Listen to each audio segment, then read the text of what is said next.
안녕하세요. 미스터리 수사국입니다. 오늘은 악독한 간호사의 사건을 소개해드리려고 합니다. 사건은 후쿠오카현 구루메시에서 발생하였는데 병원에서 일하는 간호사 4명이 돈을 벌기 위해 가족들을 연달아 사라지게 했습니다. 요시다 준코는 즈즈미 유키와 이케가미 카즈코 그리고 이시이 이토미와 같은 간호사 학교의 동급생인데 졸업 후 서로 다른 병원에서 일하게 되었습니다. 1981년 22세가 된 요시다 준코는 6세 연상의 요시다 코우지라는 남자와 결혼하게 되었습니다. 사실 준코는 코우지 할머니의 재산을 노리기 위해 그와 결혼하게 된 겁니다. 두 사람이 결혼하고 얼마 안 돼 그녀는 남편과 같이 할머니에게 입양하게 되어 손자와 손자 며느리였다가 양아들과 며느리가 되었습니다. 그녀는 남편과 3명의 딸을 낳아 평범하게 살고 있었습니다. 그러다 1989년 준코는 유키가 근무하고 있는 병원에서 근무하게 되었습니다. 다시 만나게 된 두 사람은 더욱 가까워지게 되었는데 점차 애매모호한 사이가 되었습니다. 1990년에 준코 남편의 할머니가 돌아가 준코는 자신이 원하는 대로 토지 상속권을 얻게 되어 그 땅을 담보로 삼아 3천만엔 하나로 2억 7천만 원 상당의 대출을 받아 사치스러운 삶을 시작하였습니다. 그 후 준코는 유키를 목표로 하여 그녀의 믿음을 얻기 위해 계속해서 유키를 세심하게 보살폈습니다. 유키가 아플 때 준코는 병문안하며 그녀에게 푹 쉬라 했고 또 유키가 고민이 있을 때 세심히 들어주곤 하여 유키를 감동하게 했습니다. 이렇게 유키는 준코를 완전히 믿게 되었습니다. 어느 날 유키는 준코에게 최근에 고민거리가 있다고 하였는데요. 알고 보니 그녀는 한 바의 매니저와 부적절한 관계를 유지해 왔었습니다. 상대방은 남이어서 유키는 그와 헤어지려고 했습니다. 하지만 상대방은 그녀를 놓아주지 않으려고 하여 그녀는 어떻게 해야 할지 모르겠다고 하였습니다. 준코는 이때다 싶어 유키에게 내가 아는 사람 중 깡패의 우두머리가 있는데 그는 해결할 수 없는 일이 없어. 내가 그 사람을 찾아가 얘기하면 네 고민을 해결해 줄 수 있을 것 같아 라고 하였습니다. 이에 유키는 본인의 문제가 드디어 해결할 수 있게 되어 한시름 놓게 되었습니다. 하지만 깡패는 준코가 지어낸 겁니다. 몇 주 후 준코는 유키에게 그 오빠에게 말했더니 네 문제를 해결해 주겠대 라고 했습니다. 그리고 준코는 무슨 방법을 썼는지 유부남은 더 이상 유키를 괴롭히지 않았습니다. 이렇게 유키는 준코가 모든 일을 해결해 줄 수 있는 조폭 우두머리를 알고 있다는 걸 믿게 되었습니다. 준코는 유키를 통제하기 위해 그녀에게 사실 그 유부남이 너를 완전히 포기하지 않은 것 같아. 널 다시 찾아올 거라고 하더래. 네가 그냥 집에 있는 게 아주 위험하니까 일단 우리 집으로 와서 한동안 숨어 있어 라고 하였습니다. 이렇게 유키는 할 수 없이 준코의 집으로 가 머물게 되었습니다. 그리고 그때 마침 준코와 남편의 관계가 나빠져 남편은 홀로 고향으로 돌아가 집에는 준코와 새 아이만 살고 있었습니다. 유키는 준코의 집으로 들어가게 된 후에야 천천히 준코의 본성을 보게 되었습니다. 알고 보니 준코는 전에 사람들에게 그냥 착한 척한 겁니다. 그녀는 아이들을 구타했었는데 겁먹게 된 유키는 혼자 따로 살고 싶다고 하였습니다. 이에 준코는 화내며 그녀를 때리고 또 유키가 감히 본인의 집을 떠나기만 하면 조폭 오빠가 유키를 가만두지 않을 거라고 협박하였습니다. 이렇게 겁먹게 된 유키는 더 이상 저항하지 않고 심지어 월급도 준코에게 주기 시작했습니다. 유키를 길들인 후 준코는 이케가미 카즈코를 다음 목표로 삼게 되었습니다. 카즈코는 당시 이미 결혼했는데 남편은 수입이 매우 많은 디자인 회사의 직원이었습니다. 두 사람은 2명의 아이를 낳고 행복하게 살고 있었습니다. 준코는 카즈코를 자주 만나 차를 마시며 이야기를 나누기 시작했습니다. 그러다 준코는 카즈코의 전 동료 야마모토를 언급하기 시작하였습니다. 야마모토는 카즈코의 후배인데 경험이 별로 없어 카즈코는 그녀를 매우 싫어했습니다. 준코는 야마모토가 네가 지금 잘 지내고 있다는 걸 듣고 매우 불쾌해하며 너에게 보상금 청구하겠다더라. 그리고 이미 지하 조직의 누군가를 찾아 네가 보상금을 주지 않으면 너를 때리겠대 라고 카즈코에게 말하였습니다. 카즈코는 그녀의 말에 겁먹게 되었습니다. 그녀는 단지 나약한 여자일 뿐인데 어떻게 감히 지하 조직을 감당할 수 있을까요? 만약 사건이 커지게 되면 그녀의 가족은 완전히 파멸될 겁니다. 카즈코는 그럼 어떻게 해야 해? 돈 주고 해결할 수 있는 문제라면 내가 보상금 지불하면 되는데 라고 말했습니다. 준코는 네 친구로서 내가 대신 협상해볼게 라고 말했습니다. 카즈코는 아주 고마워하며 가족에게 1100만엔, 하나로 약 9,772만 원을 빌려 준코에게 줬습니다. 준코는 카즈코를 위해 야마모토에게 대신 돈을 전해주겠다고 말했습니다. 그 후 준코는 야마모토에게 돈을 줘야 한다는 이유로 카즈코에게 돈을 요구하였습니다. 카즈코는 가족의 저축을 전부 인출했을 뿐만 아니라 또 빚을 지게 되었습니다.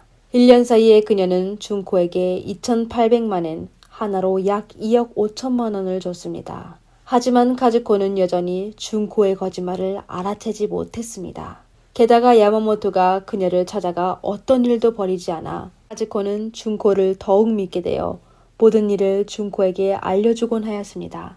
그러다 어느 날 카즈코는 준코에게 그동안 남편이 늦게 귀가했다며 준코에게 남편이 바람을 피웠는지 확인해달라고 요청하였습니다. 며칠 후 준코는 카즈코를 찾아가 그녀의 남편을 조사해봤는데 그녀의 남편이 확실히 다른 여자를 만나고 있고 그뿐만 아니라 그녀의 남편이 카즈코와 아이들에게 고액의 보험에도 가입하여 아내와 아이들을 해친 후 보험금을 취득하여 내연녀와 결혼할 준비를 하고 있다고 했습니다.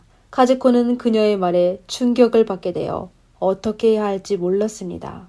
준코는 그녀에게 자신과 아이들을 지키기 위해 남편보다 먼저 행동하라고 제안했습니다. 하지만 카즈코는 너무 무서워 바로 준코의 뜻대로 하지 않았습니다. 사실 준코는 나름의 생각을 하고 있었는데요. 카즈코가 적금을 인출하고 또 돈을 빌린 사실은 언젠가 남편에게 들키게 될 겁니다. 그럼 본인의 거짓말이 들킬 가능성이 컸습니다. 차라리 이 기회를 타 그를 처리하고 보험금까지 받게 되면 더욱 좋은 거라고 생각했습니다. 카즈코가 빨리 결정하기를 바란 준코는 유키와 같이 카즈코와 놀러 갈 때 몰래 카즈코의 차에 수면제를 두었습니다. 그리고 준코는 이게 당신의 남편이 당신과 아이들을 없애기 위해 준비한 약이야. 그리고 야마모토와 일도 끝내지 못했어. 그녀는 며칠 전에 또 나를 찾아와 돈을 요구했어. 라고 카즈코에게 말했습니다. 남편의 배신에 또 친구들을 해를 끼친 죄책감으로 카즈코는 더 이상 참지 못하여 준코의 뜻을 따르기로 결정하였습니다. 준코는 카즈코의 남편이 콜레스테롤 수치가 높다는 말을 듣고 그를 병으로 세상뜨게 하려고 했습니다. 그녀는 카즈코에게 일할 때 몰래 약품을 훔쳐 남편의 밥에 넣게 하였습니다. 카즈코는 준코가 시키는 대로 했지만 그녀의 남편은 아무 일도 없었습니다. 불안해진 준코는 또 새로운 계획을 세우게 되었습니다. 1998년 1월 23일 밤 카즈코는 또 남편의 음식에 수면제를 넣어 그를 곤히 잠들게 했습니다. 새벽 2시쯤 카즈코는 준코와 유키를 불러 남편에게 주사하여 그를 숨지게 했습니다. 사실 카즈코의 남편은 아무 짓도 한 적이 없었는데 전부 준코가 꾸민 거였습니다. 한 달 후 카즈코는 보상금 3,450만엔, 하나로 약 3억 원 되는 돈을 받아 전부 준코에게 줬습니다. 그리고 뿐만 아니라 남편 회사에서 준 313만엔, 하나로 2,780만 원 되는 돈과 하나로 약 133만 원 정도 되는 연금도 같이 준코에게 줬습니다. 그 후 준코는 또 새로운 목표를 찾기 시작했습니다. 이번에도 간호학과 동창인데 이시 히토미라고 하였습니다. 히토미는 그때 남편의 배신으로 새아이를 데리고 집을 나왔습니다. 준코는 우선 히토미에게 적극적으로 다가가 히토미의 믿음을 얻은 후 카즈코 보고 히토미에게 여러 번 전화하라고 했습니다. 카즈코가 본인의 정체를 밝히지 않아 히토미는 그녀가 남편의 애인인 줄 알고 매우 속상해하였습니다. 히토미는 준코에게 본인이 어떻게 하면 좋을지 물었는데 준코는 그녀에게 우선 상대방하고 얘기해보는 게 좋을 것 같아. 네가 무섭다면 내가 대신 가줄게 라고 하였습니다. 이에 아무것도 모르는 히토미는 감동받게 되었습니다. 2주 뒤 준코는 나 전문적으로 다른 사람을 뒷조사하는 사람을 통해서 알아봤는데 네 남편에게 내연녀가 있는데 두 사람이 사귄 지 벌써 몇 년이 되었다네? 그리고 그는 또 그 여성에게 아파트를 사줬는데 다른 사람한테 사기친 돈으로 마련한 거야. 네 남편이 빚진 돈을 갚지 않아 어떤 사람들은 스스로 목숨을 끊어. 그들의 친척들이 사람을 고용해서 널 찾고 있대. 그리고 네가 보상금을 지불하고 이혼해야만 널 가만히 두겠다네. 하지만 히토미는 돈도 없고 아이도 아직 어려 또 세상 사람들이 그녀를 이혼녀라고 부를까봐 이혼하기는 싫었습니다. 하지만 준코는 네가 남편이 계속 세상에 있으면 너랑 너 아이는 계속 고통을 받게 될 거야. 아이들을 위해서라도 그를 숨지게 하고 보상금을 받아 유족들에게 줘야 해. 라고 했습니다. 준코는 또 히토미에게 맹세서를 작성하여 서명하라고 하였습니다. 준코는 히토미의 남편이 술을 좋아한다는 걸 알게 되자 그를 알코올 중독으로 세상을 떠나게 위장하기로 하였습니다. 1999년 3월 27일 히토미는 큰아들의 교육에 관해 이야기하고 싶은 게 있다며 남편을 집으로 불렀습니다. 히토미는 남편에게 밥을 지어주고 수면제를 넣었는데 술을 많이 마시게 했습니다. 그러다 남편이 술에 취하게 되자 히토미는 그를 방 안으로 데려가 다른 사람과 같이 술을 먹여 그를 숨지게 했습니다. 하지만 사실 히토미의 남편은 나쁜 짓을 한 적이 없었습니다. 이후 히토미는 남편의 보험금 3,257만 원, 하나로 약 2억 9천만 원이 되는 보험금을 전부 준코에게 주었습니다. 준코는 사기친 돈으로 명품을 구매하기 시작했습니다. 그녀는 또 별건 남편에게 대출하여 구르메시에 있는 고급 아파트를 구입해달라고 하였습니다.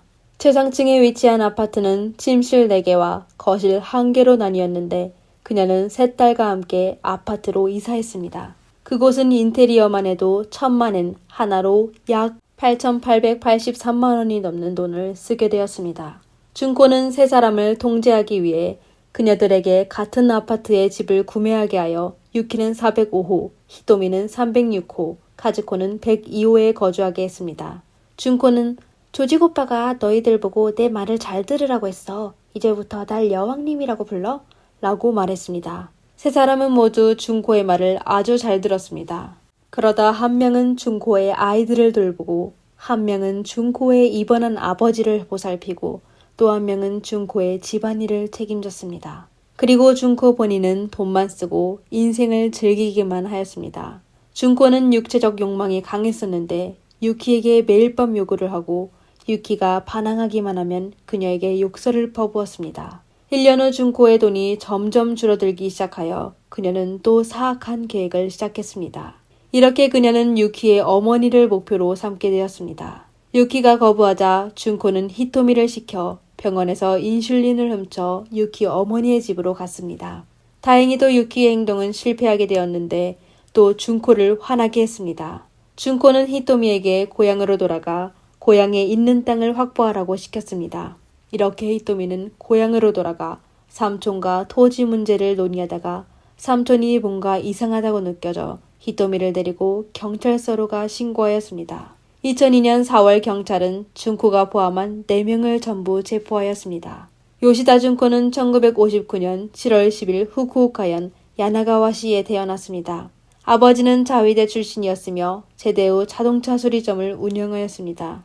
하지만 그의 사업이 좋지 않아 가족은 몹시 가난하고 힘들게 살게 되어 어머니도 알바하며 생계를 유지해야 했는데 일가족의 생활은 여전히 힘들어 준코의 부모는 항상 돈 때문에 다투게 되었습니다. 준코에게 4살 어린 남동생이 있는데 똑똑하고 운동도 잘하여 어머니의 사랑을 많이 받게 되었습니다. 그리고 준코에게는 매우 엄격했고 또 준코에게 화풀이도 해왔습니다. 준코는 어렸을 때 발레를 배우고 싶었지만 집안 사정이 안 돼 꿈을 이루지 못했습니다. 이렇게 그녀는 돈에 대해 집착하기 시작했고 본인의 목표를 이루기 위해 거짓말을 하는 습관을 갖게 되었습니다. 그녀는 고등학교 때 반 친구들에게 자신이 임신했는데 병원에 가려면 돈이 필요하다고 거짓말을 하고 친구들의 기부를 부탁했습니다. 그러다 사건이 알려지자 그녀는 학교로부터 징계를 받고 2개월간 정학 처분을 받게 되었습니다. 고등학교를 졸업한 후 그녀는 간호학교에 진학하여 유키와 히토미 그리고 카즈코를 만나게 되었습니다. 결국 요시다 준코는 극형을 선고받고 2016년 3월 25일에 형이 집행되었습니다. 그리고 유키는 무기징역을 선고받고 히토미는 17년의 유기징역, 카즈코는 재판이 끝나기도 전에 질병으로 세상을 떠나게 되었습니다. 2004년 이 사건은 검은 간호사라는 책에 담기게 되었습니다. 시청자 여러분은 이 사건에 대해 어떻게 생각하시나요? 댓글로 남겨주시면 감사하겠습니다. 이상 미스터리 수사국이었습니다. 감사합니다. 다음 영상에서 뵙겠습니다.